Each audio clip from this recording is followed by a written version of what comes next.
12 of the Punch newspaper. Sans Uzodinma Afenifere fault Afe Babalola on interim government.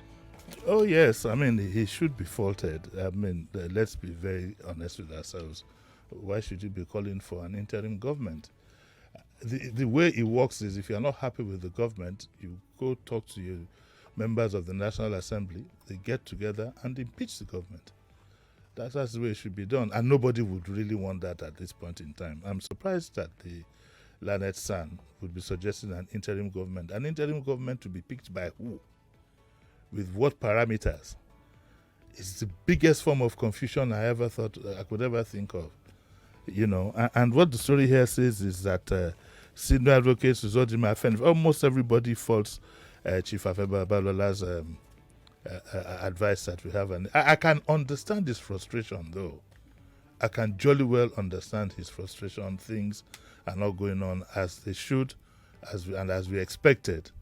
But surely, and also, you know, people like him, very, very learned persons, have holes to pick in the constitution that we run. But I don't think the problem is so much with the constitution. If you brought the constitution of the United Kingdom to be practiced here or that of the United States, you still have the same problems. You still have the same problems.